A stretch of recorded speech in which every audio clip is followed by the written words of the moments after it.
오늘은 사람은 누구나 진실한 공동체를 갈망한다. 두 번째 시간입니다.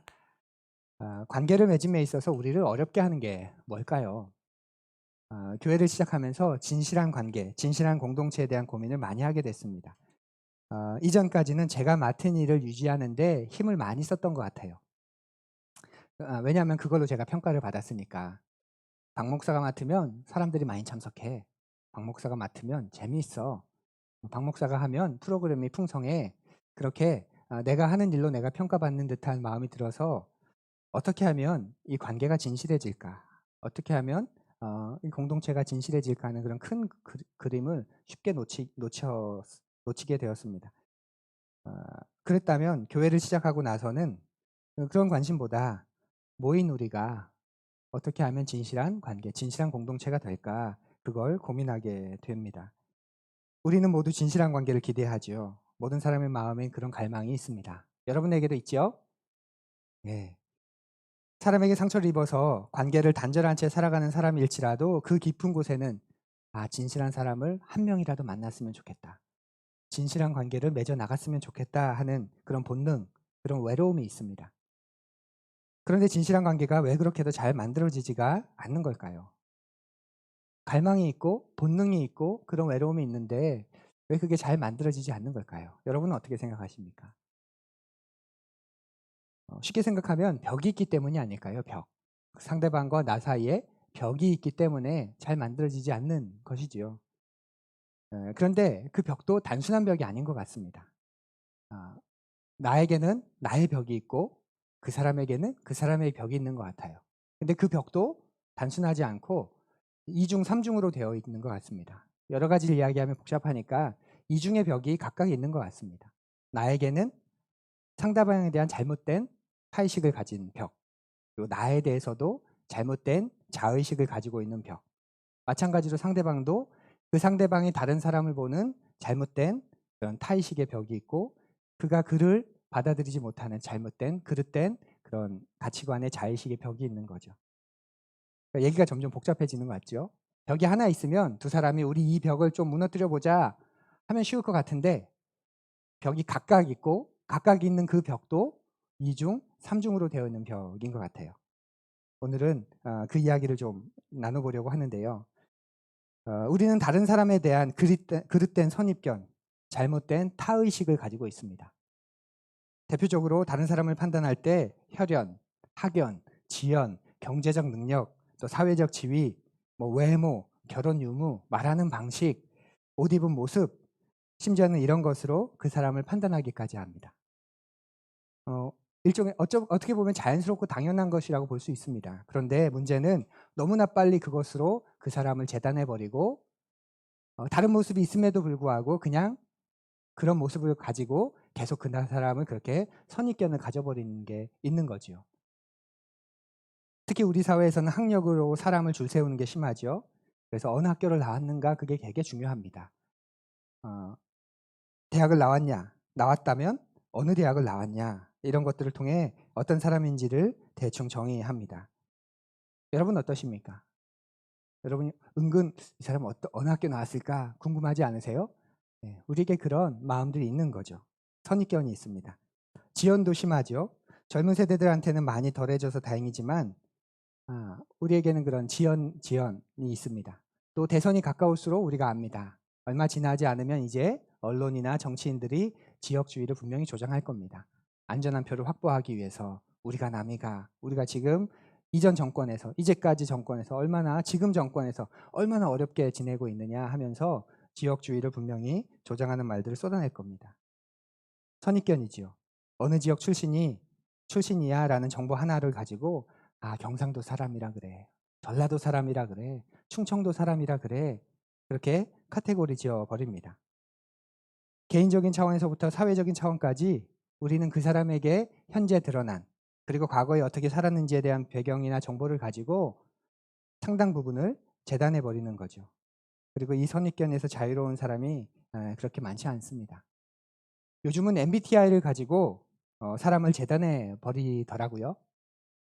네, 여러분 때에는 혈액형으로 그 사람에 대한 걸 우리가 하지 않 너 무슨 형이야? O형이야? 너 B형이야? 그랬다면 요즘 아이들은 MBTI로 사람을 규정하는 게 많다고 합니다. 사람을 이해하기 위해서, 조금이라도 사람을 이해하는 폭을 넓히기 위해서. 왜냐하면 접촉점이 없으니까. 그래서 그 접촉점으로 만든 게 MBTI라고 심리 검사 아닌가요? 그런데 어느 순간 그게 이제 나를 규정해 버리는 거야. "너 I여서 그래." "그렇지. 너 J니까 그런 거야." 이러면서 이야기합니다. 제가 제 MBTI를 말하면 여러분들 많은 분이 "그럴 줄 알았습니다, 목사님이." 그래서 만약에 내 유형과 다른 어떤 성격을 가지면 목사님 그거 J 아니에요. 그거 F인데. 목사님 다시 받아 보세요. 그건 달라요." 이렇게까지 얘기할 수 있을 겁니다. 우리가 재미있어하고 웃으면서 이야기하지만 예전에 궁합이나 사주를 보고 사람을 이해했던 것과 크게 다를까요? 다르지 않을 것 같기도 해요. 사주를 보니 넌 이런 사람이야. 궁합을 보니 너넨 서로 맞지 않아. 이런 것하고 너 J니까 그런 거야. 그거 J라고? 그건 J 아니야. 그런 모습은 J가 아니야. 이렇게 사람을 이해하려고 하는 것과 뭐가 다를까요? 어, 사람들은 이렇게 애를 씁니다. 사람들에게 좋은 선입견을 가지게 하려고. 그래서 바꿉니다. 성형도 하고 말하는 태도도 바꾸고 옷이나 차를 비싼 걸로 바꾸고 또 학력도. 근데 학력은 바꿀 수 없으니 왜냐하면 긴 시간이 소요되니까. 그러니 학력은 어떻게 하죠? 예, 위조하는 거죠. 바꿀 수 있는 건 다 바꾸고 안 된다면 위조하고. 그래서 사람들이 가지고 있는 선입견의 벽을 내가 만족시켜 주려고 애씁니다. 그릇된 타의식으로 인한 거죠. 내가 이렇게 해야 사람들이 나를 이렇게 여겨줄 거야. 내가 이렇게 하면 나는 이런 사람이 될 거야 라고 말입니다. 또 하나의 벽은 자기가 자기를 건강하게 바라보지 못하는 것입니다. 왜 그러냐면 내가 누구인지를 판단하는 데 있어서 대부분 다른 사람들의 말에 의해서 결정돼 버리기 때문이죠. 내가 누구인가를 알기 위해 대부분 우리가 뭘 하죠? 비교를 사용합니다. 그냥 나를 나로 이해하는 게 아니라 비교를 통해 나를 이해합니다. 그런데 그 비교가 건강한 방식의 비교이면 참 좋겠는데 건강하지 않은 방식의 비교일 때가 너무나 많아요. 그래서 많은 경우 비교를 통해서 어떤 일이 일어나냐면 열등의식 혹은 우월의식이 우월의식으로 빠집니다. 우리 사회에서 한 개인, 특별히 우리 아이들은 끊임없이 다른 사람과 비교를 당하면서 살아갑니다. 어릴 때부터 비교를 시키지 않나요? 그리고 그것도 건강하지 않은 비교. 건강한 비교는 어떤 걸까요, 그러면? 예를 들면 이런 거 아닐까요? 이 아이는 공부를 잘해요. 그리고 이 아이는 운동을 잘해요. 그러면 어떻게 비교하는 겁니까? 공부를 잘하는 거나 운동을 잘하는 거나 다 잘하는 거야. 이렇게 얘기해 주면 이건 굉장히 건강한 비교죠. 그런데 우리는 이렇게 비교합니다. 얘는 공부를 잘해. 그런데 얘는 공부를 못해. 그래서 운동을 잘하는 건 아무 의미가 없는 게 됩니다. 인간관계가 좋은 건 아무 의미가 없는 게 되는 거죠. 공부 잘하는 것만 좋은 거고 나머지는 다 아닌 걸로 비교합니다. 굉장히 저급한 방식의 비교죠. 건강하지 못한 비교입니다. 이게 어른이 돼서 어떻게 나타납니까? 가정이 행복해, 가정이 잘 살아, 자녀들이 건강해. 그런데 그런 게 다 소용없습니다. 여긴 잘 살아, 여긴 못 살아. 여긴 부자야, 여긴 가난해. 그렇게 비교를 결정지어 버립니다. 그러면서 우월의식과 열등의식 사이를 왔다 갔다 합니다. 그리고 이런 잘못된 자의식을 단단하게 결합시키는 게 있죠. 바로 방금 말씀드렸던 경제적 요인입니다. 자본주의 사회에서는 경제적으로 풍요롭지 않으면 돈을 마음대로 쓸 수 있는 사람이 아니면 일단 주눅이 듭니다. 여러분 엄청 주눅 들어 계신 거 아세요? 네. 왜냐하면 자본주의 사회에서는 성공의 척도가 얼마나 재산을 모았느냐로 보기 때문이지요.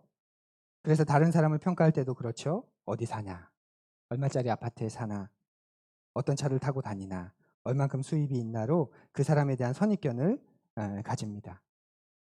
지난 한 주간 말씀드린 것처럼 세미나를 다녀왔는데 경주에 다녀왔습니다. 주보 앞면에도 잠깐 실었는데요. 천년고도라고 부르죠.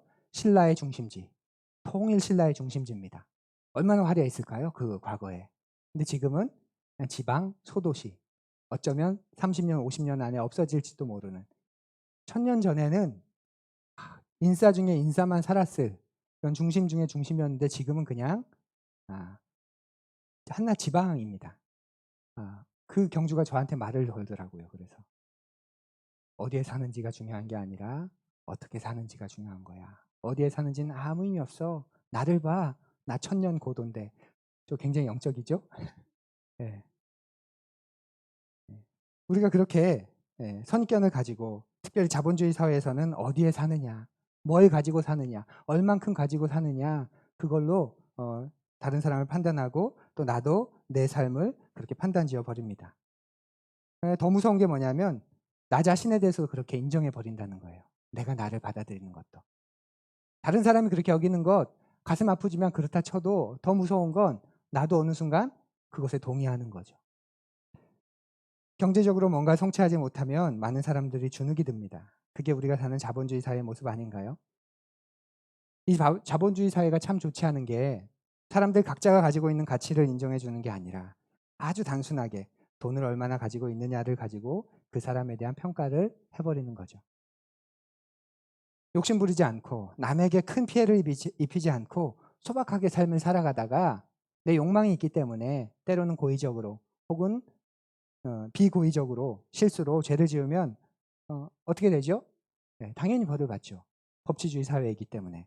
그런데 돈이 많은 사람이 죄를 지으면 그것도 어떤 죄냐면 보통 사람으로는 상상도 할 수 없는 그런 탈세, 비리, 횡령, 사기, 뭐 금액도 천문학적이죠. 그러면 어떻게 되죠? 네, 희한한 논리가 거기에 들어오죠. 정상 참작이라고 하는 그동안 경제에 기여한 것에 비추어서 지금 그 사람 때문에 자살하는 사람이 있고 가정들이 풍비박산이 나고 많은 사람들이 절망 가운데 빠졌는데 수많은 사람들이 눈물 흘렸는데 아랑곳 없이 그동안 기여한 게 있기 때문에 다시 그렇게 하라는 의미에서 그런 명목으로 봐줍니다. 자본주의 사회에서 그래서 돈을 많이 가진 사람들은 대부분 자신감이 있습니다. 그런데 경제적으로 부유하지 않은 사람들은 뭔가 좀 위축되어 있습니다. 굉장히 잘못된 자의식이죠. 실제로 그가 얼마나 부유한가는 단순히 그 사람의 능력으로 되지 않는다는 거 우리가 알지 않습니까? 사회 구조에 달려 있고 가족의 배경에 달려 있습니다. 한 사람이 한 개인이 입지전적의 인물이 되는 거 이제 쉽지 않습니다. 거의 불가능하게 한 상황입니다. 그런 시대가 있었고 그렇게 하기 어려운 시대가 있는 거죠. 6.25 후나 전후나 광복, 해방 후에 아무것도 없는 상황에서 어, 이제 사회가 불안해서 이제 자리를 잡아가는 그런 과정에서는 입지전적의 인물이 난다든지 개천에서 용이 나는 그런 게 가능합니다.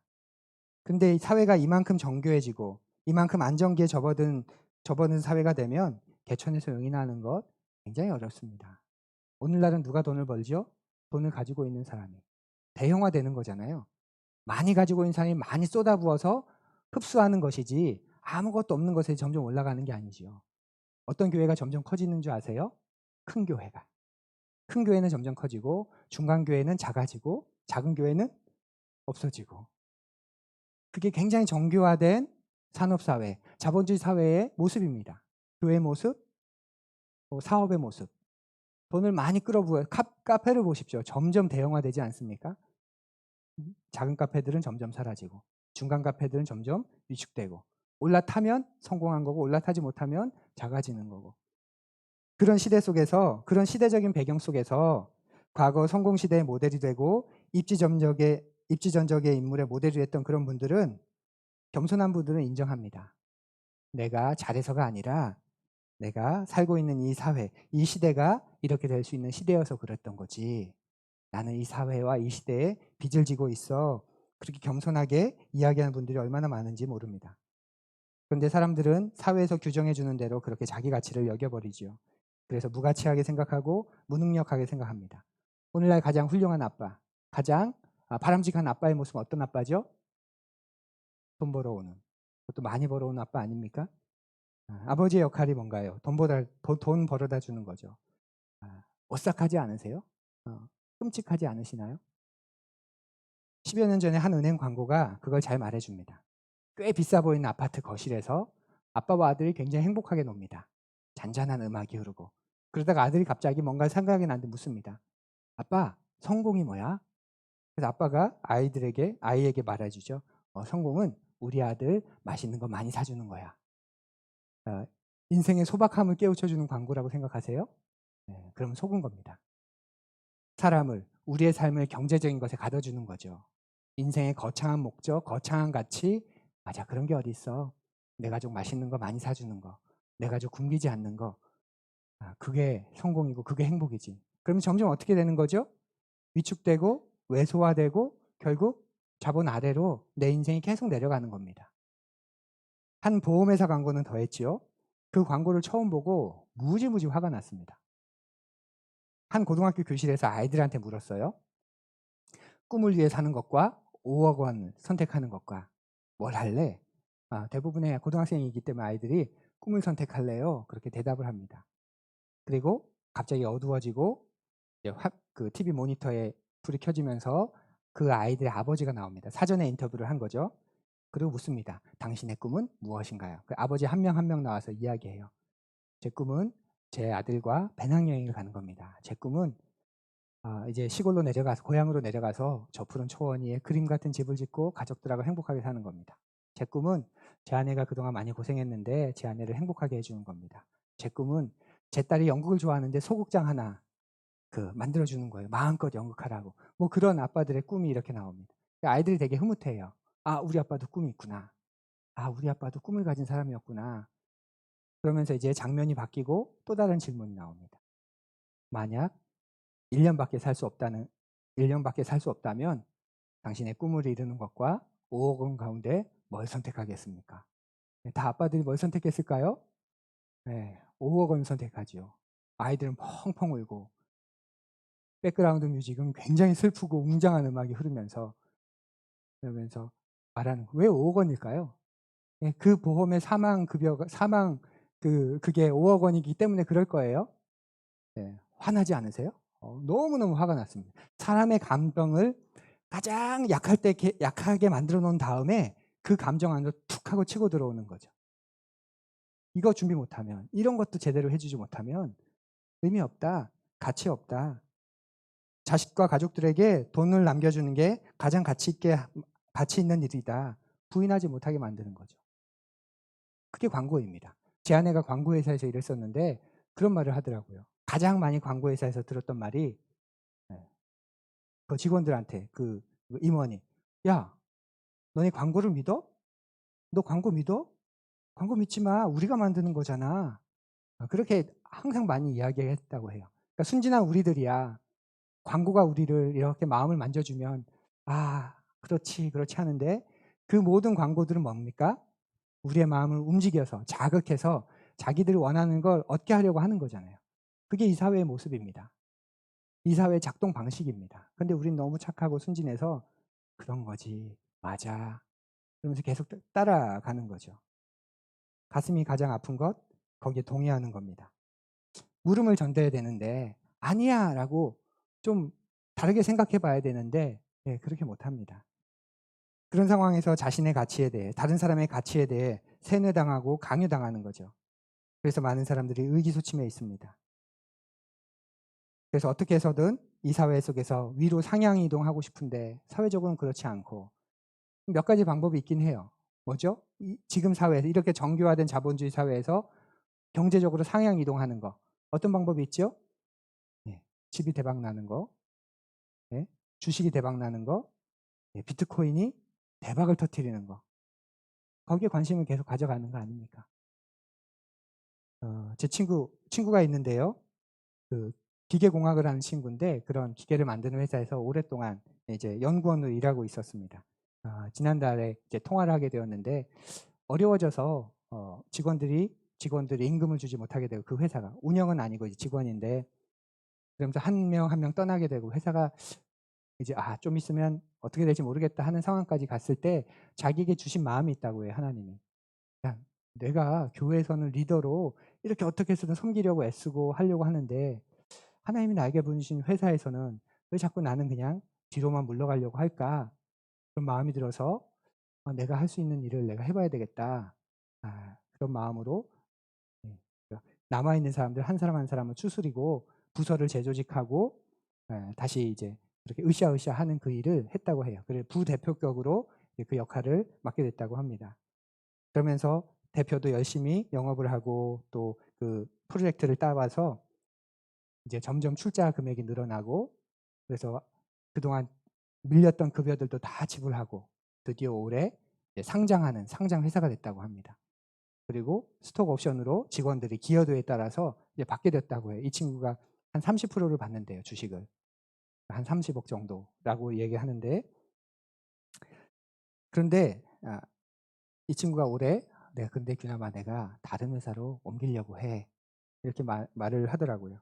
그 이유가 다른 회사가 하나 있는데 거기 가서 내가 신우회를 만들고 직원들한테 복음을 전하고 대표가 그런 마음이 있고 그 일을 함께하면 참 좋겠다는 그런 마음이 들어서 그렇답니다. 그래서 지금 회사의 대표에게 이야기하고 그랬더니 그 현직 대표가 울면서 바보냐고 지금까지 고생해놓고 이제 우리 상장하면 내가 스톡 옵션을 이렇게 다 줄 건데 당신한테 이렇게 줄 건데 생각해보라고 지금까지 고생한 게 아깝지 않냐고 그렇게 울면서 말리고 또 이야기를 했다고 해요. 그렇게 말하는 친구한테 제가 뭐라고 했을까요? 스톡 옵션 받아서 우리 교회 11조 하고 그리고 옮겨 하는 뼈까지 올라왔지만 농담이고 진심으로 축복해 줬습니다. 그 마음 알 것 같다. 네가 말하는 그 마음이 뭔지. 형은 할 수는 없는데 이렇게 하는 게 맞는 것 같아. 지금 이렇게 하지 않으면 후회할 것 같아. 이 일 후회할 수는 있지만 이렇게 하지 않는 후회가 더 클 것 같아. 네 마음 내가 알 것 같아. 야 우리가 돈이 없지 가오가 없냐? 잘한 거야. 축복해. 이렇게 이야기해 줬습니다. 그런데 우리가 그런 생각을 하는 게 굉장히 어려워요. 왜냐하면 우리 자신에 대한 잘못된 가치관을 가지고 살아가기 때문이죠. 그런 벽돌 속에서 한 사람과 한 사람이 서로를 진실한 관계를 맺는다? 쉽지 않습니다. 불가능에 가깝습니다. 그러니 어떤 말을 했을 때 그 말이 진실하게 상대방에게 수용되거나 이해되지 않죠. 또 상대방이 내게 던진 말도 그대로 내게 받아들이지 않습니다. 그래서 끊임없이 오해가 일어나고 마음이 전달되지 않고 왜곡되고 갈등이 일어나지 않는 거죠. 그러면 중요한 건 우리가 이 장벽을 어떻게 넘어설 수 있을까요? 불가능에 가까운 것 같지만 그러면 안 되는구나 하고 포기해야 될까요? 그렇게 하기엔 많은 사람들이 그 중심부터 외로움을 느낍니다. 그리고 진실한 관계를 맺고 싶은 마음을 품고 있습니다. 우리가 나이 들어서 마지막에 남는 것, 정말 마지막에 남는 게 뭘까요? 진실하게 대화를 나눌 수 있고 삶을 같이 공유할 수 있는 사람들 아닌가요? 사람들. 돈이 엄청나게 있다고 마지막에 행복해하는 사람 저는 보지 못했습니다. 여러분 보셨습니까? 돈이 엄청나게 많아서 그 인생의 마지막에 행복하게 죽는 사람 보신 적 있으세요? 네. 저는 한 번도 본 사람 보지 못했습니다. 매일 스테이크를 먹어보십시오. 행복한가? 그럼 또 그래요. 일단 먹고 일단 내가 판단하고 싶어요. 그렇게. 지난주간 세미나 기간 동안 코로나 상황이어서 식당이 운영하지 않더라고요. 기존에 운영하는 일반 식당을 이제 이렇게 대관해서 식사로 이제 제공하는데 그게 뷔페였습니다. 뷔페. 그 유명한 뷔페 브랜드 가운데 하나인 뷔페. 그리고 3박 4일 동안 그걸 먹는 거예요. 다들 우와, 우리가 낸 돈을 가지고 여기에서 우와, 저녁 먹고 다음날 아침 먹고 점심 먹고 마지막 먹을 때 어땠는지 아세요? 또 이랬습니다. 라면 먹다가 스테이크를 먹어야 행복한 거죠. 돈으로 사람이 행복해지지 않는 거죠. 마음을 나누는 진실한 사람이 옆에 있어야 그 인생이 가치 있고 행복해집니다. 그러면 이 벽을 어떻게 넘어설 수 있을까요? 상대방도 벽을 가지고 있고 나도 벽을 가지고 있고. 근데 상대방이 가지고 있는 벽에 대해서 우리가 좀 관심을 끄면 좋겠습니다. 그리고 상대방을 바꾸려고 하는 그 에너지를 나한테 쓰는 게 지혜로운 방법일 겁니다. 타인을 바꾸려고 하는 에너지를 자신을 변화시키는 데 쓰는 것이 매우 중요한 인생의 지혜입니다. 그러니 오늘은 내가 가진 이 벽을 어떻게 해결할 거냐, 우리가 이것만 좀 살펴보면 좋겠는데요. 이 문제를 해결하기 위해서 우리에게 필요한 게 있습니다. 바로 하나님의 시각을 갖는 겁니다. 하나님의 시각. 이 세상에서 가장 공평하고 가장 정확한 시각이 있기 때문이죠. 바로 세상을 만들고 우리를 만드신 하나님의 시각입니다. 이런 주제와 관련해서 우리가 굉장히 도움을 얻을 수 있는 성경의 말씀이 있는데 오늘 본문 말씀입니다. 하나님께서 사무엘 선지자에게 하신 말씀입니다. 사무엘상 16장 7절 말씀을 우리 설교 노트를 가지고 우리 함께 읽겠습니다. 사무엘상 16장 7절입니다. 함께 읽지요. 그러나 주님께서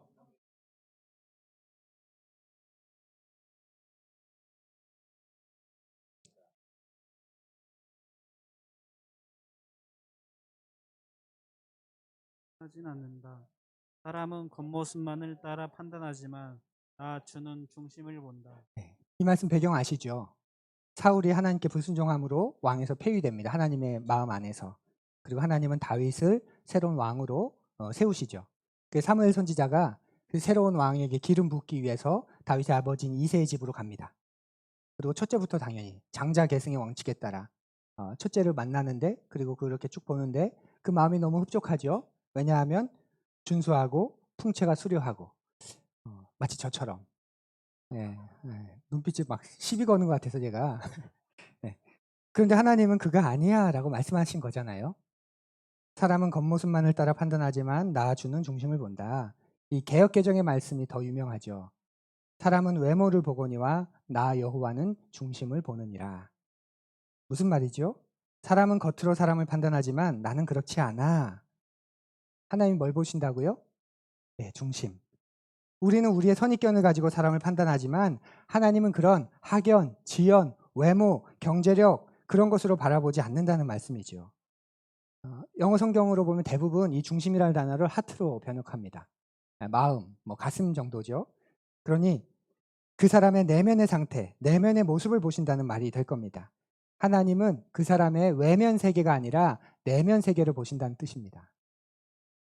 그러면 하나님 왜 우리의 내면 세계를 보실까요? 외면 세계를 보는 게 아니라. 우리의 그 외적인 것들은 대부분 하나님이 주신 것이기 때문이죠. 그래서 하나님은 우리의 중심을 보신다는 겁니다. 우리 가운데 누군가는, 여러분 가운데 누군가는 부유한 가정에서 태어나고 또 누군가는 경제적으로 또 넉넉하지 못한 그런 가정에서 태어나셨을 겁니다. 우리가 같은 한국 사람인데도 누군가는 기독교 집안에서 태어나고 누군가는 기독교와 전혀 상관없는 그런 가정에서 태어나기도 합니다. 이 모두가 우리가 선택한 게 아니라 태어나면서부터 주어지는 겁니다. 우리의 선택이 아니라 우리가 태어나도록, 우리를 존재하도록 하는 방식이신 거죠. 그래서 하나님에게는 부자이거나 가난한 사람이거나 남성이거나 여성이거나 비장애인이거나 장애인이거나 중요하지 않습니다. 하나님에게는 그게 전혀 중요하지 않습니다. 우리는 그런 걸 내세우고 싶지만 하나님 앞에 서면 내세울 수 없는 거죠. 여러분과 제가 가지고 있는 대부분의 것들은 주어진 겁니다. 하나님이 그렇게 이 세상에 우리를 보내셨기 때문에, 그 질서 안에 우리가 생겨났기 때문에. 그래서 겉으로 드러난 것을 가지고 우리를 판단하지 않으십니다. 하나님의 관심은 여러분의 내면 세계입니다. 내가 준 것을 가지고 너희가 누리고 있는데 난 그거 관심 없어. 네 내면 세계가 궁금해. 내가 너를 예쁘게 만들어서 멋있게 만들어서 사람들이 너를 보며 막 박수치고 좋아하는데 난 그거에 관심 없어. 난 너의 내면 세계가 어떤지 그게 궁금해 라고 말이죠. 난 너한테 그런 걸 줬는데 넌 어떤 마음을 가지고 살아가니 이겁니다. 그게 사람입니다. 사람은 나에게 주어진 것 플러스 그 주어진 것을 내가 어떻게 발전시키고 갖고 나가느냐, 그게 나인 거죠. 이 세상은 내가 주어진 것 그게 나라고 얘기해요. 없으니까 넌 좀 비참한 거야. 넌 늦은 거야. 넌 정상이 아닌 거야. 세상은 이 외면 세계만 보지만 하나님은 나는 주어진 것과 그 주어진 것을 발전시켜 나가고 가꾸어가는 나인데 하나님은 특별히 외면 세계보다 내면 세계를 더 주목한다고 하시는 거죠. 그건 내가 준 거잖아. 이 세상 속에서 네가 그렇게 주어지면서 태어난 거잖아. 난 그것보다 너의 내면이 더 궁금해 라고 말이지요. 돈 있는 사람은 거들먹거릴 때 보기 싫습니다. 왜냐하면 자기 능력을 그게 된 거라고 생각하기 때문이죠. 근데 아닙니다. 구조적으로 그런 것이 서포트되지 않으면 불가능합니다. 그런데도 자기의 노력만 크게 생각하는 거죠. 그 안에 하나님의 시각, 하나님의 관점이 없는 겁니다. 그런데 돈이 많음에도 겸손한 사람들은 다르게 바라봅니다. 이건 내가 노력해서 된 게 아니야. 내가 노력했지만 노력했다고 다 이렇게 되는 거 아니야. 그래서 그 공을 사회에 돌리고 자기를 따라오는 사람들에게 돌리고 자기를 돕고 있는 사람들에게 돌리고 다른 사람들에게 그렇게 돌리는 거죠. 그게 하나님의 관점입니다. 반대로 돈이 없어서 주눅 들어 있는 사람도 있지요. 그래서 돈을 좀 많이 가진 사람들을 보면 마음이 상합니다. 하나님이 나를 가난하고 어려운 환경에서 태어나게 하셨다. 그게 내가 주어진 거다. 그런데 북한에서 태어나지 않은 게 또 감사한 일 아닙니까? 여기서 태어나게 하셨으면 그걸 받아들이고 여기서 최선을 다해서 이만큼 살아가면 그게 감사한 것이라는 그런 저력이 없습니다. 오해하지 마십시오. 숙명론을 이야기하는 게 아니고 그러니 체념하며 살라는 게 아니고 내가 주어진 것 그것으로 나를 규정하지 말라는 거예요. 그것에 나를 가두지 말라는 거지. 난 그거보다 더 존귀하고 크다는 겁니다. 나에게 주신 조건을 내가 받아들여서 발전시키는 것 그게 나입니다. 정리가 되시죠? 나의 외적인 모습만 나가 아니라 그 외적인 조건을 받아들여서 살아내고 있는 나의 내적인 모습 그게 나인 거죠. 그런데 세상은 절대로 그렇게 우리를 보지 않습니다. 그런데 하나님이 우리 한 사람 한 사람을 그렇게 보신다고 하십니다. 그런데 우리는 그 시각을 잃어버리고 살아요. 왜 그럴까요? 우리가 자기중심적인 시각을 가지고 자기중심적인 존재로 살아가기 때문에 그렇습니다. 그게 성경이 처음부터 끝까지 거듭거듭 이야기하는 겁니다. 그게 인간의 죄성이고 우리의 죄의 근원이고 모습입니다. 자기중심성. 그게 단순히 타락해서 하나님으로부터 떠나서 우리를 그렇게 만든 게 아니라 그것이 우리 삶의 전반에서 다 영향을 미치는 것이지요.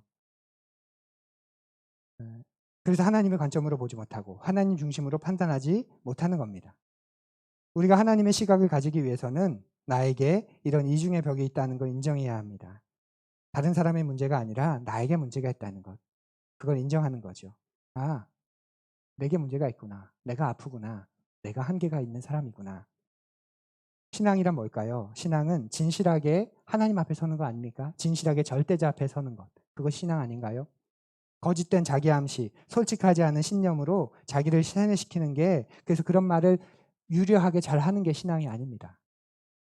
그래서 신앙을 잘못 가지면 위험한 사람이 되고 그런 사람이 집안에 하나 들어오면 집안이 풍비박산 나는 것이지요. 솔직하지 않고 진리가 아닌 것을 잘못된 생각을 자기 암시하고 믿음이라는 이름으로 내면화시켜버리고 그것으로 세상을 바라보니까 그가 망가지고 그 가정이 망가지고 관계하는 사람들이 어려움을 당하는 겁니다. 그래서 종교를 가지는 게 어리석은 거라고까지 종종 말하지 않습니까? 근데 그 말 자체가 어리석은 말이지요. 왜냐하면 이 세상은 돈이면 전부라는 신앙으로 가득 차 있기 때문입니다. 그래서 이 세상에 존재하는 모든 게 신앙적입니다. 자기를 지배하는 가치관에 복종하며 사는 거 그게 신앙입니다. 난 나를 믿어. 그게 신앙입니다. 난 자유롭고 싶어. 예, 그게 신앙이고요. 난 소박하지만 그냥 남 해코지하지 않고 그냥 살고 싶어. 예, 그게 신앙입니다. 나를 지배하는 가치관에 내 삶을 복종하며 사는 것 그게 신앙인 거죠. 중요한 건 뭐냐면 내가 어떤 좋은 신앙을 가질 것이냐, 어느 것이 좋은 신앙이냐 하는 것이죠. 좋은 신앙은 어떤 모습을 가질까요? 절대자 앞에 진실하게 서게 만듭니다. 그래서 신앙은 자기 성찰의 기반 위에 만들어져야 합니다. 그렇지 않으면 광신, 맹신이 되는 거죠. 자기 성찰은 뭘까요? 눈 감고 명상하는 것? 네, 아닙니다. 자기 성찰은 하나님의 관점으로 자기 자신을 바라보는 훈련을 하는 겁니다. 자기 성찰은 하나님의 관점으로 자기 자신을 바라보는 훈련을 하는 것. 그 훈련이 되면 다른 사람을 바라볼 수 있는 눈이 생깁니다. 보이는 대로 판단하지 않고 평가하지 않고 이제는 있는 그대로 그 사람의 속을 보기 시작하는 거죠. 하나님 앞에서 나를 비춰보는 것도 마찬가지입니다. 내가 너를 지었어. 내가 너에게 모든 걸 줬어. 내가 주인이야. 그런 관점으로 나를 바라보는 겁니다. 그래서 깨닫게 됩니다. 내가 나를 정직하게 바라보지 못했구나. 내가 다른 사람을 바라볼 때 건강하지 못한 잣대를 가지고 있었구나. 그릇된 생각을 가지고 있었구나. 나도 그렇고 다른 사람도 그렇게 대하고 있었구나. 그래서 내가 부족하다는 것, 나한테 문제가 있을 수 있다는 것, 나한테 한계가 있다는 걸 그걸 인정하게 됩니다. 그래서 다른 사람의 이야기를 경청하려고 애를 쓰고 자기가 틀릴 수 있다는 걸 인정하니까 미안하다는 말도 그렇게 어렵지 않게 할 수 있습니다. 나한테 한계가 있다는 걸 알기 때문에 그 삶이 부드러워집니다. 그런데 자기한테 이런 벽이 있다는 걸 인정하지 않는 사람은 미안하다는 말을 하면 세상이 무너지는 줄 압니다. 굉장히 수치스러워합니다. 자기에게 이중의 벽이 있다는 것을 인정한 사람은 그래서 자기 주변에 일어나는 갈등, 소통의 벽 쉽게 합류하지 않습니다. 자기한테 끊임없이 되묻습니다. 내가 왜 자꾸 사람들하고 부딪힐까? 왜 내가 말하는 사람들이 화를 낼까? 왜 내가 말하는 게 사람들한테 진실하게 전달되지 않을까? 왜 그럴까? 나한테 무슨 문제가 있을까? 하고 자기를 통찰하는 거죠. 자기 중심에서 벗어나서 하나님 중심으로 자기를 바라보니까. 부끄러운 고백이지만 전에 사역을 하는 교회에서 같이 사역하는 동역자들이 너무 불편했습니다. 마음에 안 드는 거예요. 하나같이. 그게 이게 동시에가 아니라 한 명씩 한 명씩. 예. 그래서 그 관계가 참 힘들고 어려웠습니다. 그러다가 마지막 사람을 통해서 그게 폭발하게 되었습니다. 그런 과정에서 하나님의 시각을 제가 얻게 되었죠. 저를 보게 하신 거예요. 왜 다 하나같이 내 마음에 안 들지? 내가 완벽한 사람이 아닌데, 내가 온전한 사람이 아닌데, 왜 내 마음에 다 안 들지? 그 생각을 처음으로 해본 거지요. 그러면서 한 사람이 다른 곳으로 가게 되고 이제 다른 사역자가 오게 되는데 하나님 앞에 딜을 했습니다. 새로 오는 사람도 마음에 안 들면 그건 내 문제다. 근데 이 사람이 괜찮은 사람이면 다른 사람들이 맞아 문제였구나. 엄청 기도하면서 이 사람이 내 마음에 들도록 엄청 기도하면서 있었는데 새로운 사람이 왔습니다. 네. 굉장히 잘 지내려고 제가 애썼겠지요. 네. 안 좋은 모습도 막 좋게 보려고. 근데 제 마음에 안 들더라고요. 네. 그때 정직하게 인정해서 하나님 제가 문제네요. 어떻게 사람들이 다 내 마음에 안 들어. 어떻게 다 내 성에 안 차. 내가 완벽하지 않은데 내가 온전하지 않은데. 주님 제 문제네요. 그렇게 인정하면서 그 사건 때문에 제가 많이 변하고 또 많이 바뀌었습니다. 사람을 보는, 다른 사람을 대하는, 그리고 받아들이는 넓이와 품이 조금은 넓어진 것 같습니다. 그게 우리 안에 있는 장벽을 넘어서는 첫 번째 방법입니다. 하나님의 시각이 있다는 걸 인정하는 것.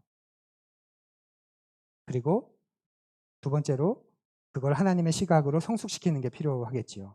왜냐하면 신앙은 하나님의 시각을 이해할 뿐만 아니라 그것으로 나도 바라보는 것을 살아가는 것이기 때문에. 지난주에 말씀드렸잖아요. 여러분이 교회에 오셔서 예배드리고 말씀 읽고 기도하고 찬양하는 것 그게 신앙이 아니다. 그건 신앙의 수단이다. 신앙을 하는 모습이다. 우리는 그 수단과 모습을 통해서 하나님의 시각을 발견하고 그 관계 속에서 계속 대하는 것, 다시 보는 것, 그것이 신앙이라고 말이지요. 그런데 잘못 배우면 교회 다니는 게 신앙이라고 배우면 교회 왔다 갔다 하면서 그게 신앙생활을 다 한 걸로 여깁니다. 그래서 안 변하는 거죠. 교회 왔다 갔다 한다고 변하나요? 안 변하죠. 그래서 교회 다녀도 안 변해. 그런 말을 서슴없이 하는 거죠. 그건 신앙생활을 한 게 아니라 신앙생활을 생각하면서 종교생활을 한 것일 뿐이죠. 신앙은 하나님의 관점으로 보는 연습을 하는 것입니다. 그러니 사랑하는 푸른 여러분, 여러분을 보는 방식을 배우십시오. 우리 다른 사람은 좀 끄고 그 에너지를 나한테 좀 써서 다른 사람을 보는 법을 배우십시오. 성경에 가득 찬 말씀들이 그런 것입니다. 그 가운데 제가 가장 좋아하는 말씀이 고린도후서 5장 17절인데 누구든지 그리스도 안에 있으면 새로운 피조물입니다. 옛것은 지나갔습니다. 보십시오. 새 것이 되었습니다. 옛것, 이전 것이 지나갔다 말해요. 옛것, 이전 것이 뭐죠?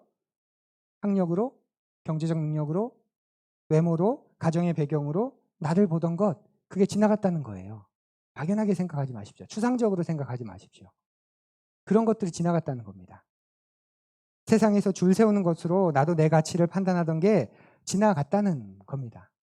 그리고 나를 하나님 안에서 새롭게 만들어진 존재로 여기고 대한다는 겁니다. 그게 새로운 피조물이 되었다는 거예요. 자기를 지배하고 있었던 잘못된 자의식, 열등의식, 우월의식으로 해방되어 가는 과정이 그래서 신앙의 필수적인 요소입니다. 저는 이게 굉장히 중요하다고 생각합니다. 기도, 말씀 그런 거 얼마나 많이 하냐보다 나의 옛것이 지나가고 내가 새로운 존재가 되어서 내가 점점 자유해져 가고 있는가. 점점 넓어져 가고 품이 넓어져 가고 있는가. 그게 그 경험이 굉장히 중요하다고 여깁니다. 풍삼기 1대1 성경 공부를 통해서 우리가 끊임없이 연습하고 훈련하지 않았나요? 아침마다 거울을 보며 자기에게 예, 암시처럼 주문처럼 외우라고도 말씀드렸죠. 풍삼기를 마치신 분 기억나세요? 제가 운을 띄울게 한번 얘기해 보세요.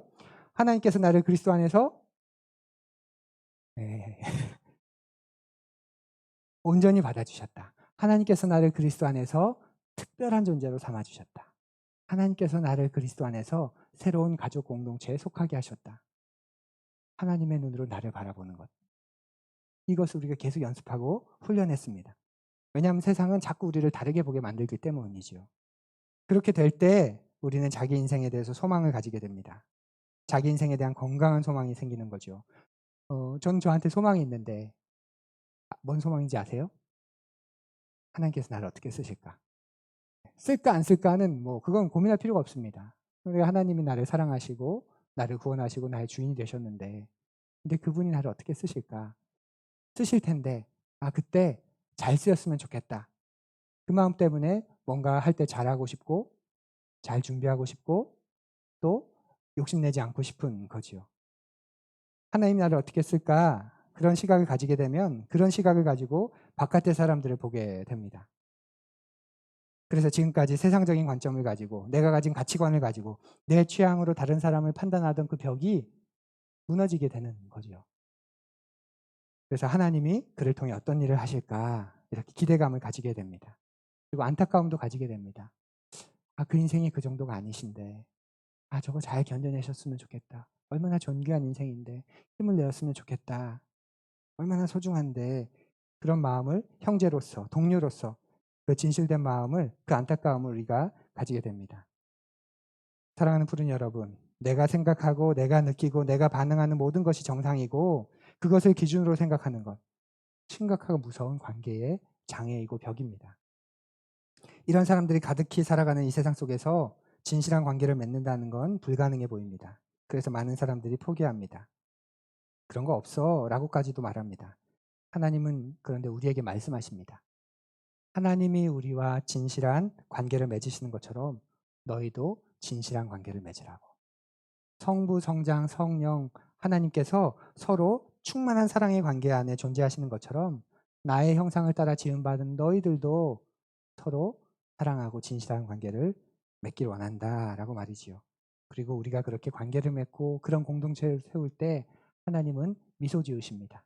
뭔가를 해서가 아니라 우리의 존재하는 방식이 그분을 닮았기 때문에 우리를 통해 뭔가 이루어지고 뭔가 성취되고 뭔가 돼서가 아니라 우리가 이렇게 공동체로 존재하는데 우리의 형상을 닮은 저들도 그 법을 알았어.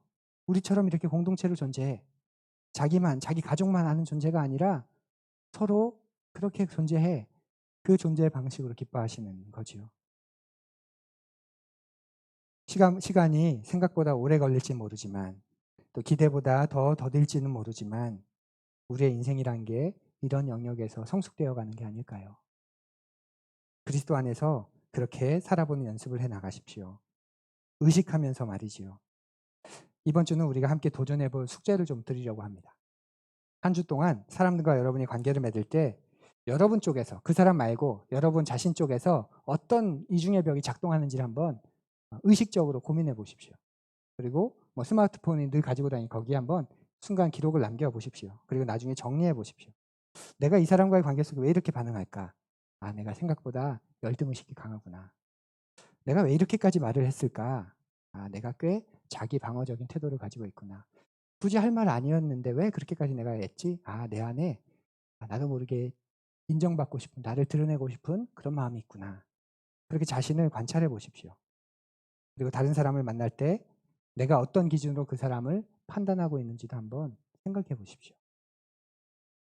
그래서 상대방을 변화시키려는 에너지를 나를 위해 한번 써보십시오. 나를 변화시키는 것에. 그것이 초급자 숙제고요, 이게. 혹시 신앙이 성숙했다, 손 한번 들어보세요. 나는 신앙 성숙했다. 부끄러우니까 이렇게. 네, 이렇게. 그분들은 그 모습을 가지고 하나님께 기도하십시오. 하나님, 제가 그리스도 안에서 새로운 피조물이 되었는데 여전히 옛 모습으로 내가 사람을 대하고 있습니다. 그렇게 그를 판단하고 있습니다. 나를 여전히 대하고 있습니다. 제가 이 모습을, 이 문제를 어떻게 풀어가야 할까요? 하고 네, 기도하십시오. 세상에 완벽한 관계는 없습니다. 완벽한 관계는 불가능합니다. 그런데 진실한 관계는 가능합니다. 불가능하지 않습니다. 그리고 그 진실한 관계는 하나님께서 우리에게 주신 선물입니다. 함께 걸어가 보지 않으시겠습니까? 우리 거듭의 기도 드리겠습니다.